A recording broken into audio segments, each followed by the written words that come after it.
I have a problem with the proposed amendment to the Traffic Act, Section 1179 of the Traffic Act, which provides that if any unauthorized person removes a notice affixed on a vehicle or tears or defaces the notice, they are guilty of an offense and liable upon conviction to a fine not exceeding 200 shillings.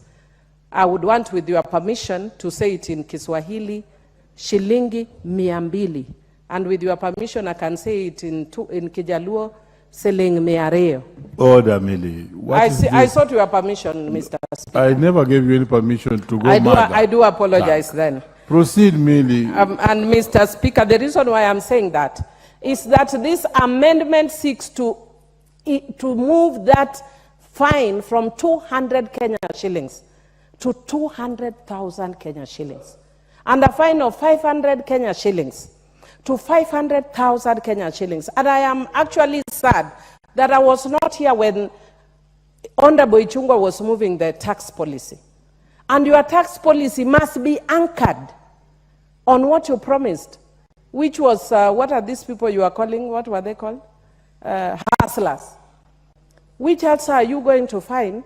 500,000 Kenya shillings. Are you living in utopia? Leader, are you living in Mars? Are you crazy? Are you mad?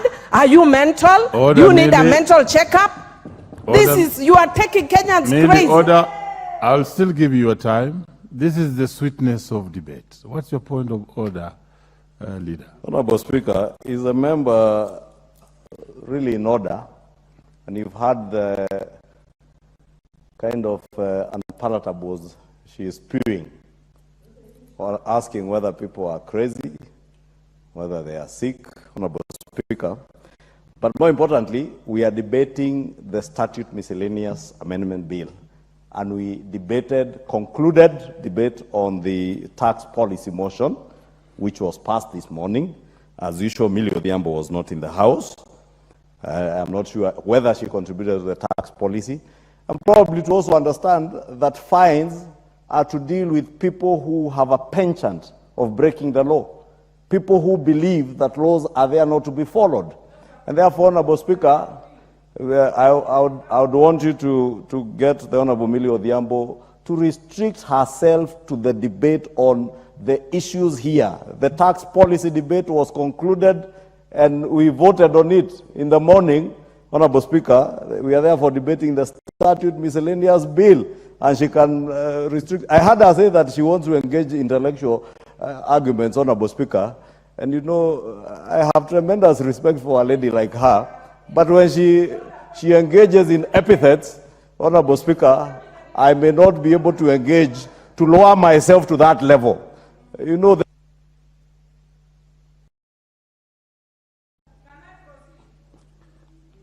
Please, Honorable Millie, proceed. Mr. Speaker, I just want to but indicate that this is what I was talking about when I talk of intellectual engagement. If you listen carefully, you should know that as an esteemed lawyer, when I speak, I know the rules of the House. So I have made a connection between this law and that tax rule. It is actually completely and utterly allowed under our procedures. I made a connection. And I made a connection that says that their policy must be linked with the law that they pass.